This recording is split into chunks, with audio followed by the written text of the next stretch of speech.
បាទសូមជម្រាបសួរប្រិយមិត្តដែលកំពុងទស្សនាកម្មវិធីសេដ្ឋកិច្ចយ៉ាងទ្រាំកម្មវិធីសេដ្ឋកិច្ចយ៉ាងទ្រាំរបស់យើងនៅក្នុងថ្ងៃប្រហោះនេះនឹងនិយាយអំពីស្ថានភាពបច្ចុប្បន្នរបស់តម្លៃមាសថាតើអាជីវករឬក៏ដូចជាអ្នកជួញដូរនៅក្នុងវិស័យឧបករណ៍នេសាទគួរតែធ្វើការទិញមាសឬក៏លក់មាសហើយបើលក់ឬក៏ទិញតើយើងគួរតែយកជ្រើសរើសនៅក្នុងតម្លៃណាដែរបាទដូច្នេះយើងទៅជួបវាគ្មិនទាំងពីររូបរបស់យើងទាំងអស់គ្នាបាទសូមជម្រាបសួរលោកធីរុំបាទជំរាបសួរលោកធីបាទលោកធីរុំតើស្ថានភាពហាងឆេងមាសមានការប្រែប្រួលយ៉ាងណាដែរបាទយើងឃើញថាតម្លៃមាសមានការស្ទុះហក់ឡើងលើខ្លាំងវិញហើយដោយអ្វីដែលបានជាកកាលពីថ្ងៃច័ន្ទសម្រាប់ទិសដៅមាសបើយើងក៏លេខទៅមើលភាពតានតឹងរវាងប្រទេសអាមេរិកហើយនិងប្រទេសចិនយើងឃើញថាមហាយៈសេដ្ឋកិច្ចទី1និងទី2កំពុងតែធ្វើសង្គ្រាមពាណិជ្ជកម្មជាមួយគ្នាយ៉ាងតឹងតែងដោយដំឡើងពន្ធទៅដំឡើងពន្ធមករហូតដល់ចុងក្រោយនេះចង់ដកសារពីហ៊ុនចិនចេញពី Stock Exchange របស់សហរដ្ឋអាមេរិកទៀតអានេះធ្វើឲ្យសញ្ញាណកាន់តែខ្លាំងទៅតែទោះបីយ៉ាងណាក៏ដោយយើងឃើញថាលោក Donald Trump ក៏បានពន្យាពេលពន្ធដែលធ្លាប់ដាក់ទៅបណ្ដាប្រទេសផ្សេងៗដែលមិនតបពន្ធមកគាត់វិញហ្នឹងគឺរយៈពេល90ថ្ងៃអញ្ចឹង90ថ្ងៃនេះអាចនិយាយបានថាជាដំណឹងល្អមួយសម្រាប់បណ្ដាប្រទេសដែលជាប់ពន្ធថ្មីនេះដែលជំរុញឲ្យស្ថានភាពតឹងតែងនេះតាក់ទងនឹងសង្គ្រាមពាណិជ្ជកម្មពិភពលោកអាចនឹងធូរស្រាលជាងមុនបាទអញ្ចឹងត្រង់ចំណុចនេះអ្នកដែលធ្លាប់ព្យាករក៏ដូចស្ថាប័នធំដែលធ្លាប់ព្យាករដោយ Goldman Sachs ក៏បានបន្ថយភាគរយនៃវិបត្តិសេដ្ឋកិច្ចពិភពលោកនឹងកើតមានអាចនឹងថមថយត្រឡប់វិញបាទនេះជាសញ្ញាដែលមាសក៏អាចបន្ថយកម្លាំងក្នុងការឡើងដែរបាទយើងក៏លេខទៅមើលព័ត៌មានយប់នេះវិញគឺម៉ោង 7:30 នាទីមានព័ត៌មានតិផរណារបស់សហរដ្ឋអាមេរិកដែលជាកត្តាមួយបង្ហាញពីកម្លាំងសេដ្ឋកិច្ចក៏ដូចជាកម្លាំងតម្លៃទំនិញនៅក្នុងសហរដ្ឋអាមេរិកកាលណាវាចេញមកល្អតម្លៃមាសនឹងអាចប្រែប្រួលតាមនឹងដូចគ្នាដែរ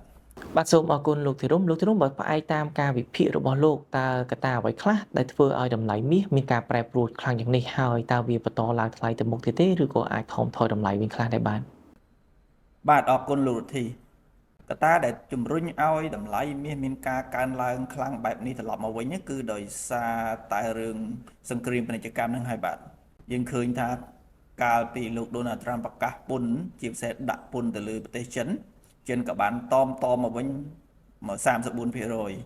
ហើយអាមេរិកក៏គម្រាមបន្ថែម 50% ត្រឡប់ទៅវិញដល់បង្គ្រប់ទៅដល់ 104% ហើយយើងឃើញថាមានតបតមករហូតដល់ប្រធានរដ្ឋាភិបាលជាតិរបស់សហរដ្ឋអាមេរិកបានស្នើឲ្យដកសារពីហ៊ុន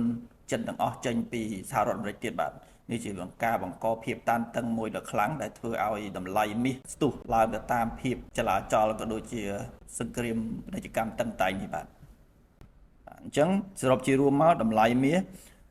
សម្រាប់បច្ចុប្បន្ននេះនៅតែបន្តឡើងបាទដោយសារតែភាពតានតឹងរវាងមហាអំណាចសេដ្ឋកិច្ចលេខ1និងមហាអំណាចសេដ្ឋកិច្ចលេខ2កំពុងតែតតាំងគ្នាយ៉ាងក្តៅគគុកបាទសូមអរគុណលោកធីរុំសម្រាប់ការចូលរួមជាមួយកម្មវិធីរបស់យើងបាទអរគុណជំរាបលាបាទឥឡូវនេះយើងបន្តទៅជួបវាគ្មិនទី2របស់យើងគឺលោកចិនប៊ុនថេងបាទសូមជម្រាបសួរលោកចិនប៊ុនថេងបាទជំរាបសួរលោករុទ្ធីបាទលោកប៊ុនថេងតើគណៈពេលនេះតម្លៃមាសមានតម្លៃយ៉ាងណាដែរបាទលោករុទ្ធីបច្ចុប្បន្ននេះបើសិនជាយើងមើលទៅលើតម្លៃហាងឆេងមាសគឺយើងឃើញថាមានការស្ទុះងើបឡើងហើយបើសិនជាយើងមើលបច្ចុប្បន្ននេះតម្លៃហាងឆេងមាសបានកើនឡើងដល់កម្រិត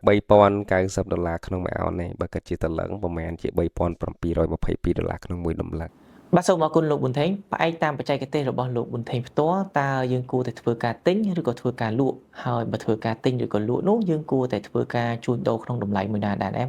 បាទលោករុទ្ធីបើសិនជាយើងមើលទៅលើកត្តាបច្ចេកទេសមាសបច្ចុប្បន្ននេះតម្លៃបច្ចុប្បន្នគឺយើងអាចនៅធ្វើការទិញឡើងបានហើយសម្រាប់កម្រិតដែលវាអាចនឹងឡើងនោះអាចនឹងឡើងទៅខ្លាំងទៅវិញឥឡូវយើងចូលមកមើលក្នុងក្រាមទាំងអស់គ្នាខ្ញុំនឹងបង្ហាញពីបច្ចេកទេសមួយចំនួនដែលយើងអាចធ្វើការទិញឡើងអញ្ចឹងសម្រាប់មាសបច្ចុប្បន្ននេះខ្ញុំនៅមើលឃើញការទិញឡើងសម្រាប់កម្រិតខ្ពស់ដែលវាអាចនឹងទៅដល់ហ្នឹងកម្រិតបន្ទាប់អាចនឹងទៅកម្រិតខ្ពស់100សំទោស$3135ក្នុងមួយអោនហើយបើសិនជាវាបំបែកវានឹងទៅកម្រិតខ្ពស់របស់វាមួយទៀតដែលជាកម្រិតប្រវត្តិសាស្ត្រណានឹងទៅកម្រិត$3168ក្នុងមួយអោនអានឹងគឺជាកម្រិតខ្ពស់របស់វាដែលវានឹងទៅដល់នៅក្នុងសប្តាហ៍នេះហ្នឹងខ្ញុំវិភាគនៅក្នុងសប្តាហ៍នេះឬក៏អាចនឹងឈានដល់បំបែកកម្រិតនឹងទៀតយើងឃើញនៅកម្រិតមួយក្រោយគេនេះគឺកម្រិត$3220ក្នុងមួយអោនអញ្ចឹងសម្រាប់តម្លៃមាសបច្ចុប្បន្ននេះគឺខ្ញុំrecommendឲ្យធ្វើការទិញ យើងចាំតែទិញទៅបានហើយឲ្យតែមាន retracement ចោះគឺយើងធ្វើការទិញឡើងទៅបាទអញ្ចឹងសម្រាប់ការព្យាករណ៍ទៅលើបច្ចេកទេសនៅក្នុងថ្ងៃនេះគឺខ្ញុំមានតែប៉ុណ្្នឹងទេបាទអរគុណលោករទ្ធីបាទ បាទសូមអរគុណវាគ្មិនទាំងពីររូបសម្រាប់ការចូលរួមកម្មវិធីរបស់យើងគណៈពេលនេះកម្មវិធីស្គីតនឹងគ្រាប់បានដល់ពេលវេលានឹងបញ្ចប់សូមអរគុណសម្រាប់ការតាមដានទស្សនាតាំងពីដើមរៀងមកគណៈពេលនេះខ្ញុំបាទរទ្ធីជាមួយនឹងវាគ្មិនទាំងពីររូបនិងសហការីទាំងអស់គ្នាសូមអរគុណនិងសូមជម្រាបលា